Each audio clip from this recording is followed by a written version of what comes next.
to your YouTube channel, ENC Edumate. Last episode we had a severe pondering upon or deep analysis of Jane Wilde's optimism and influence upon Stephen Hawking and his decision to write a book titled A Brief History of Time. Such paragraphs, important notes and more points are following in this episode. What was Jane's impression of Hawking?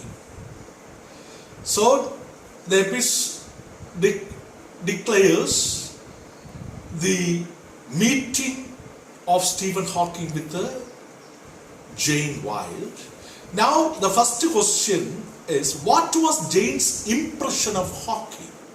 The answer goes, just before Hawking entered the hospital for tests, he met Jane Wilde at a New Year's party at St. Albans School.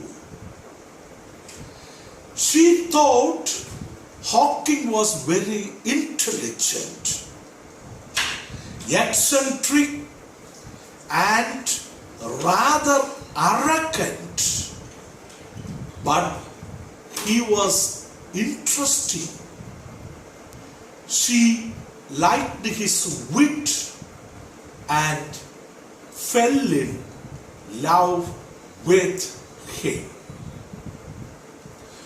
The another question which follows is, write a note on the character of Jane Wilde.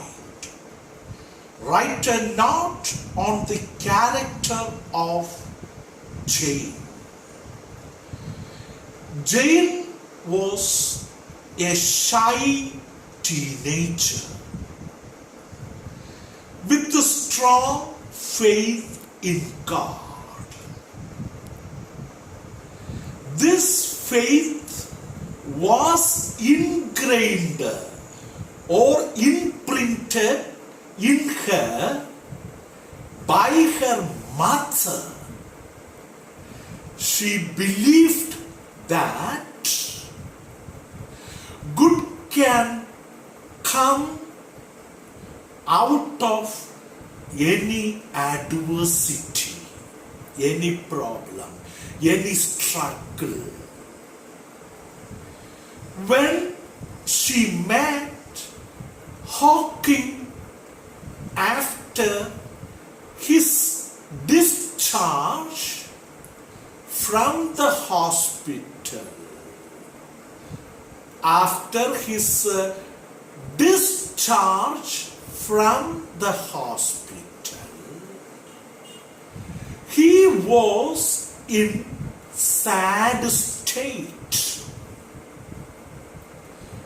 She felt that he had lost his will to live and he was very confused. She was not put off by his physical or mental condition. Hawking liked her optimism and their friendship grew.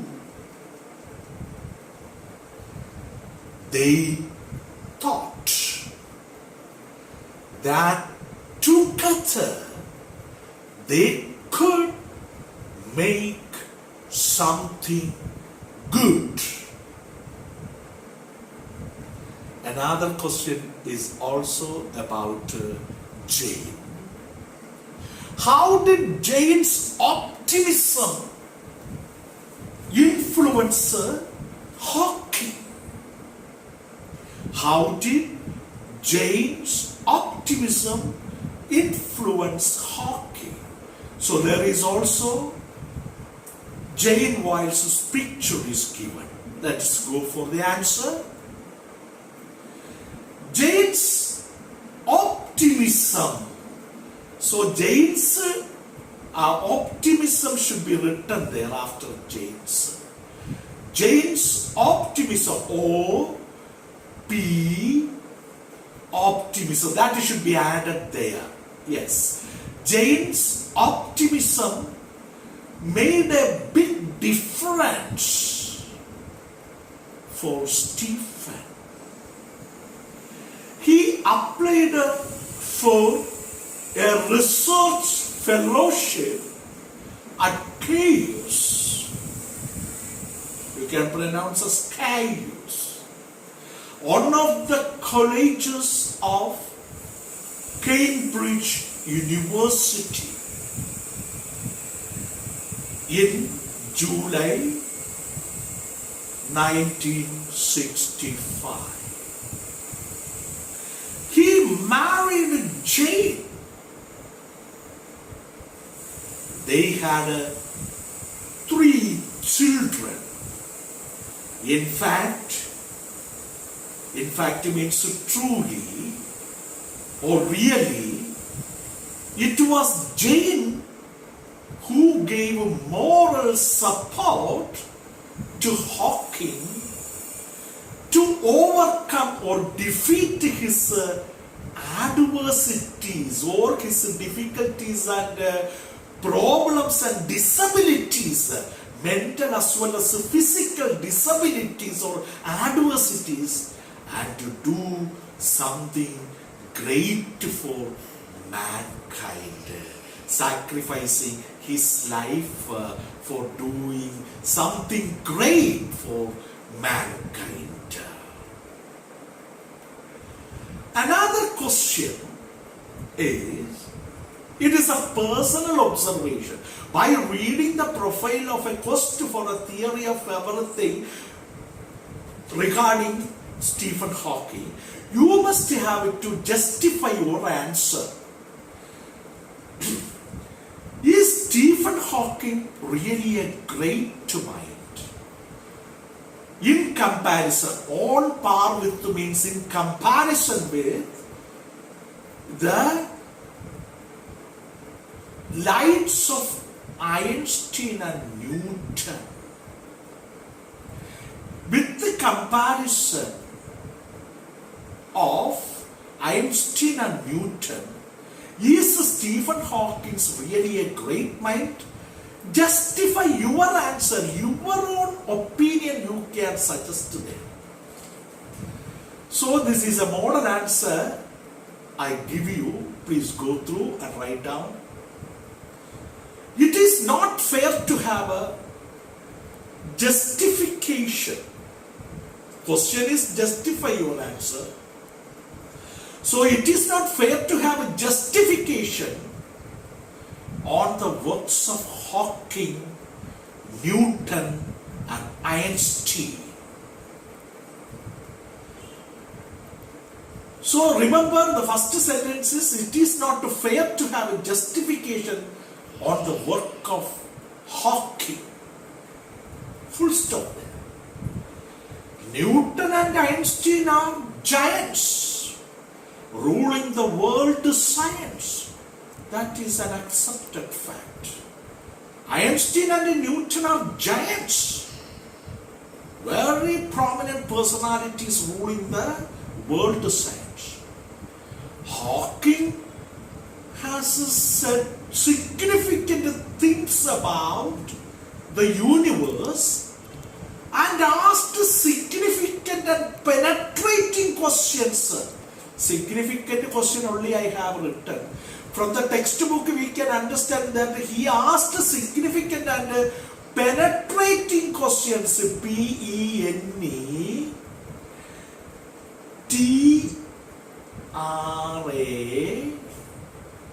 penetrating, R-A-T-I-N-G,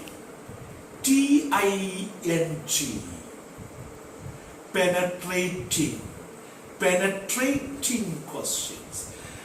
But has not provided, even though he has asked significant and penetrating questions, Stephen Hawking has not given adequate, sufficient, adequate means sufficient answers. He did not give very sufficient answers for the significant and penetrating questions.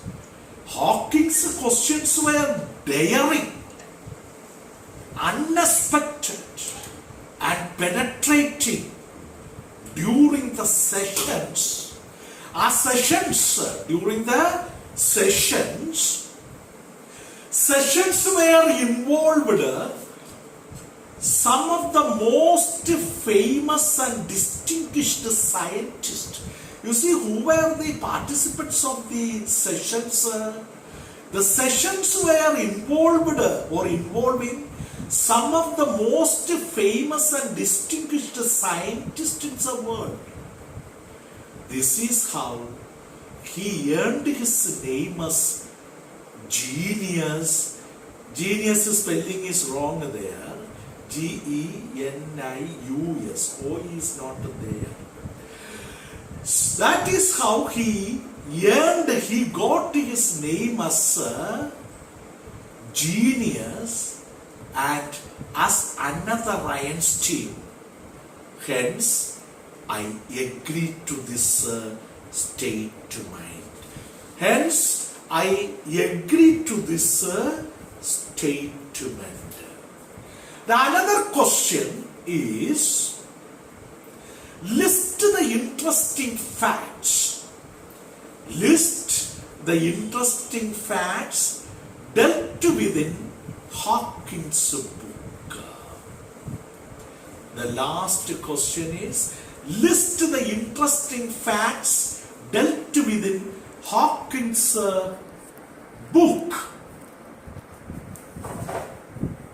Hawking's book is a brief history. Please, a brief history of time only is given.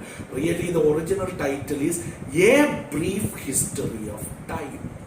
A, starting with the A capital.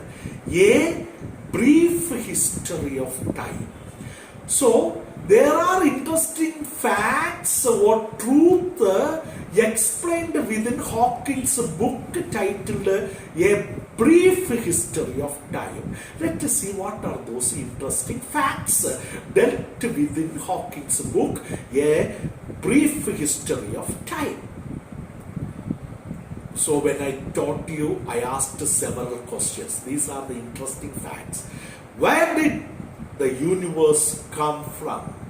So these questions are in your textbook paragraph. You can go through, you can copy down. Where did the universe come from? First question. Is the universe, is the universe infinite? Or does the universe have any boundaries? It means universe. It means the universe. Will it come to an end? Will the universe end? Is there any end to the universe? If so, if the universe has an end, how will it come to an end? Another question. Is there a complete theory of universe? That is the title of the profile. Quest for a theory of everything. Is there a complete theory of universe? And everything in the universe, everything in it means in the universe. Is there a beginning of time? Does the time have a beginning? Or could time run back? Another question. Could the time run back? Finally, the book begins by recounting the great theories of the cosmos from Newton to Einstein. Then the purpose of writing the book, A Brief History of Time, to make science understandable to non-scientist. The purpose of writing the book, the purpose of writing, T-I-N-G, the purpose of writing the book is to make science understandable to non-scientists.